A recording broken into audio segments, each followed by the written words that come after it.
By 1911, the age of outlaws was long over. Bill Williamson was dead, Javier Escuela was dead, and Dutch Van Der Linde was dead. Nothing could bring them back to the world of the living, not until the discovery of the mask in the catacombs of Escalera. And no, not this mask.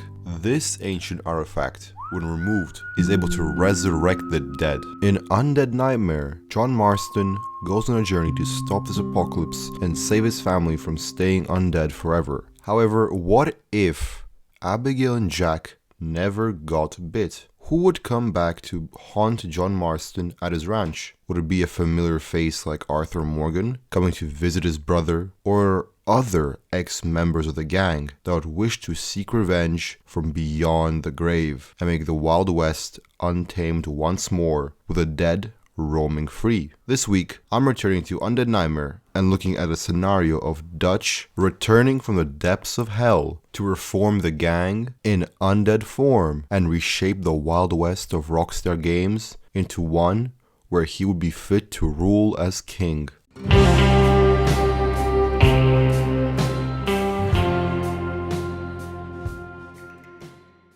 It would be a calm and clear night in the mountainous region of Roanoke Ridge, the moonlight shining down onto Arthur Morgan's grave, when all of a sudden the moon would bleed, shifting its color from a serene white into a blood red. Lightning would start to roar and dark clouds would appear, covering the skies. The flowers left to bloom on Arthur's grave would quickly lose its life as a life underneath them would reawaken. A rotten, disheveled hand would burst from the ground as Arthur Morgan would climb back into the world of the living. He did not look the same as the man he was a decade ago, but there was still one certain thought on his decaying mind, and that was to kill Micah.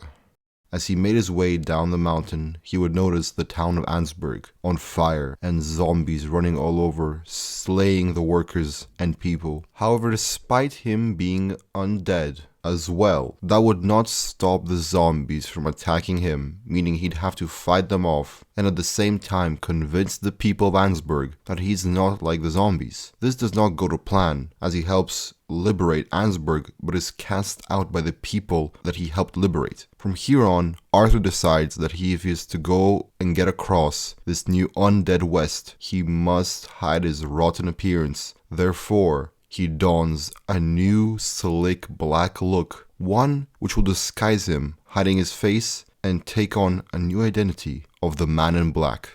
As Arthur makes his way from the east to the west, he encounters all sorts of undead creatures. It is not only people that are risen from the dead, but also animals. Along with hunting undead animals, you can also hunt legendary zombies and hand over their trinkets to the undead craftsman that can put together some pretty neat stuff that you can customize Undead Arthur with, not only giving him perks, but sick clothes. However, the main mission at hand is to move across the eastern states into the west, so you can start finding remnants of your old gang in undead form. But if you wish to take your time in game, you can also slow down and do side missions, revisiting memorable characters that you might have helped in the main game as Arthur. They will be extremely grateful to you and recognize you slightly, or at least think that you look or sound familiar to a man that they met many years ago. The first states will be a breath of fresh air for the game, but that doesn't mean that there won't be story intertwined. Each town you liberate will have some ex-zombie gang members, starting with Joe and Van Horn, and then getting more and more familiar with Bill Williamson and Javier Escuela, who will be guarding towns like Tumbleweed and Armadillo. They will immediately recognize Arthur and tell him how Dutch is waiting for him in Mexico with the mask. They will then try and fight him and throw hordes of undead trying to defeat him. However, the Van Der Linde gang members won't be the only thing you have to worry about in this new untamed, undead, and unruly frontier. Some other enemies and friends will return in undead form, like Colm O'Driscoll, to haunt the city of Saint Denis with his army of undead O'Driscolls after he got hanged right in the main square. Once you cross the Dakota River into West Elizabeth, you will be reunited with some even more familiar faces, which will be John, Hosea, Lenny, Sean, and Susan Grimshaw.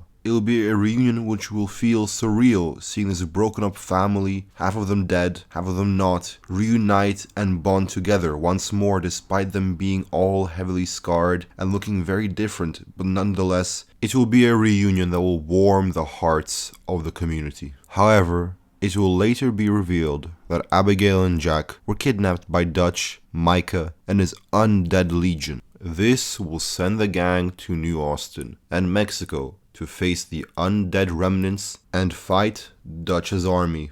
Arthur will push through the desert and into Mexico, where he will find utter chaos. And deep in that chaos will be Dutch's lair in the catacombs of Escalera, where the gang will have to pull a break-in similar to the assault on Fort Mercer, with the gang using a horde of zombies to break into Colonel Allende's mansion that will now be housed by Zombie Dutch and Micah, which they will be using to try and destroy the mask so no one is able to return it to the catacombs and the dead will be able to roam forever. Micah will be guarding the upstairs of the mansion, while Dutch will be deep in the catacombs with the mask. Dutch's vision by now of a free world has become warped. He sees himself as a god, using the artifact to control the undead and making the living his slaves. Although his results and methods are violent, and he has gone far from his old ways, his goal is one that brings tears even to the driest eye. His brain has rotted. He has outlived his time, and all that's left in his empty dome is a fond memory of the gang that he used to ride with once, many years ago, that he called family, and that he wishes he could return to. As Arthur and the others storm the mansion, he engages in a shootout and face off with the zombies of all sorts. Micah will be a tough fight, hiding like he was many times before, but this time tuberculosis isn't hindering Arthur, and he can go fully out and beat the zombie out of Micah and send him to wherever in the 9 circles of hell he came from. When encountering Dutch,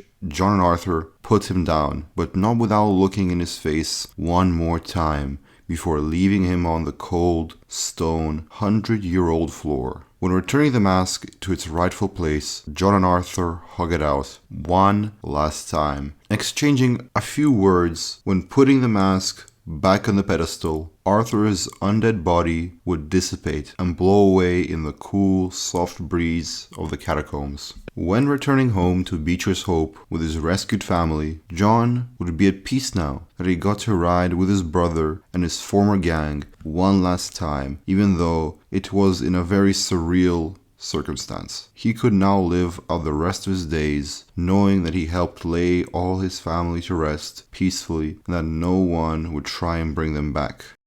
And that is it, folks. I hope all y'all Red Dead enthusiasts enjoyed my ramblings about what would happen if Dutch would come back to life in Undead Nightmare. This was quite an interesting and fun one to write, and I hope that it was just as fun for all of you to watch the video. Thank you all for watching, and till the next video.